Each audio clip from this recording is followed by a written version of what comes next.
और हमें अपने प्रभु की हजूरी में लेके आते हैं और हमारे लिए हर इंतज़ाम करते हैं कि हमें किस चीज़ की क्या ज़रूरत है, हमारे लिए कब प्रार्थना की ज़रूरत है, और रात दिन हमारे लिए प्रार्थना करते हैं। और उस प्रार्थना का उत्तर हम हैं कि हमारे पास्टर लोग हमारे लिए प्रार्थना करते हैं, तभी तो हम लोग संडे के संडे या जो भी मीटिंग होती है उसमें हम आ सकते हैं। तो मैं प्रभु का धन्यवाद करती हूँ कि मेरे जीवन की बहुत ज़्यादा गवाहियाँ होती हैं, क्योंकि जैसे हम प्रभु में पढ़ने लगते हैं तो बहुत से उतार चढ़ाव हमारे जीवन में आते हैं और प्रभु ही है जो हमें बचाते हैं। तो मैं प्रभु का धन्यवाद करती हूँ। बीते दिनों मेरे जीवन में बहुत सी परेशानियां चल रही थी, कुछ शारीरिक थी, कुछ परेशानियां जो घर की होती हैं वो थी, लेकिन उनमें से भी प्रभु ने हमें बचाया कि मेरा तबीयत थोड़ा खराब हो गया, मेरे लेफ्ट शोल्डर में इतना दर्द हो गया कि मुझसे सहन भी नहीं हो पा रहा था।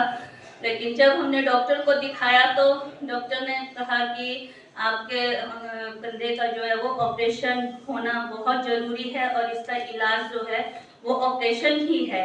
तो मैं थोड़ा घबरा भी गई, क्योंकि जो ऑपरेशन था वो बहुत कॉस्टली बताया गया, तकरीबन 5 लाख उसका खर्चा है और बहुत ज़्यादा, और उसके बाद जो तकलीफ मुझे झेलनी पड़ेगी वो तो अलग से है।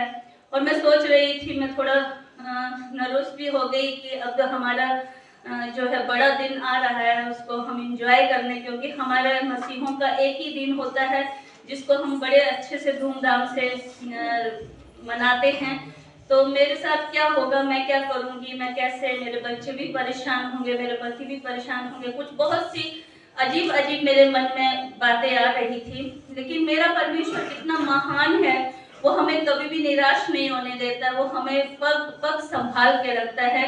क्योंकि हमने 4-5 हॉस्पिटल में पता किया, सोचा कि शायद ऐसे ही ठीक हो जाए तो ठीक है, लेकिन कहीं से भी हमें हर जगह से निराशा ही मिल रही थी।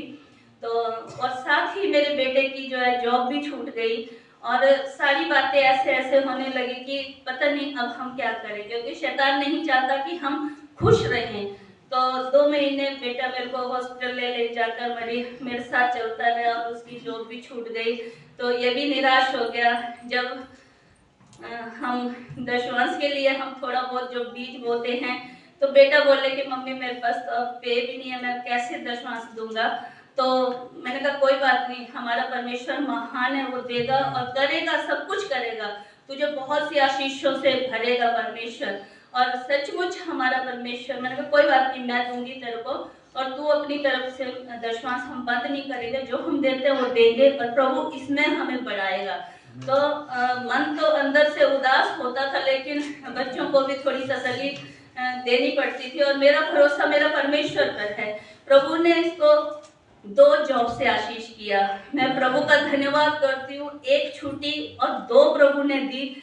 हमारा परमेश्वर बहुत आयस से देने वाला परमेश्वर है।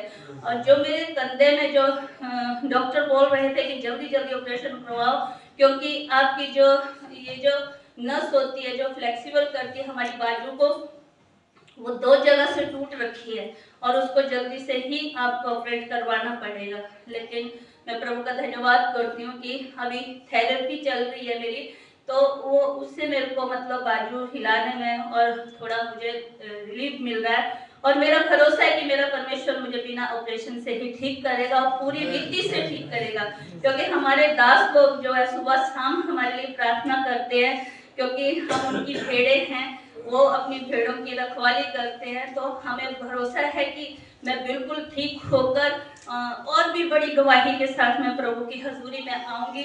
तो आज मैं सोच रही थी कि आज मैं गवाही दूंगी, क्योंकि प्रभु ने मेरे जीवन में, मेरे बच्चों के जीवन में इतना बड़ा काम किया है।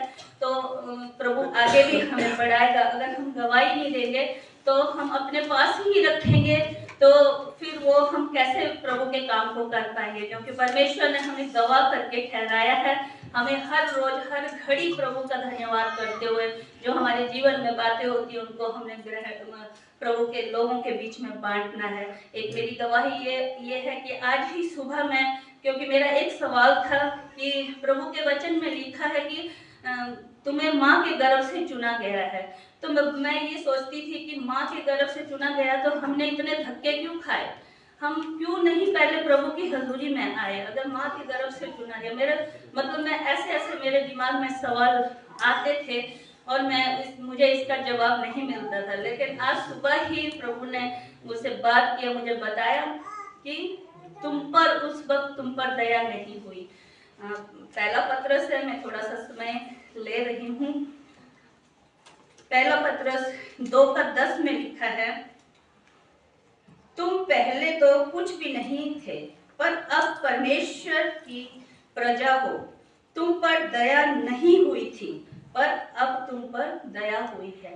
तो मेरे मन में ये एकदम मेरा सवाल था और ये वचन जब मेरे सामने आया तो मुझे ऐसे लगा कि मेरे उस सवाल का उत्तर मुझे मिल गया, क्योंकि हम पर पहले दया नहीं हुई थी। माँ के गर्भ से तो हमें चुन लिया गया था, लेकिन हम पर परमेश्वर की दया नहीं हुई थी। तो मैं बहुत आनंदित हुई कि परमेश्वर हमसे बात करता है, क्योंकि जब हम वचन पढ़ते हैं और जब हमारे मन में सवाल होते हैं तो परमेश्वर वचनों के द्वारा ही हमसे बात करता है। मैं प्रभु का धन्यवाद करती हूँ, आप सबका धन्यवाद करती हूँ। जितने भी जन हम हैं एक दूसरे के लिए प्रार्थना करते रहेंगे और करते ही रहेंगे, क्योंकि प्रभु ने हमें परिवार ठहराया है। हम एक दूसरे के लिए प्रार्थना करके जितने भी हमारे जीवन में कमियां घटियां आती हैं उनको दूर करेंगे। शैतान को हम जीतने नहीं देंगे, क्योंकि शैतान हारा हुआ है, वो हारा ही रहेगा। सबको जय मसीह।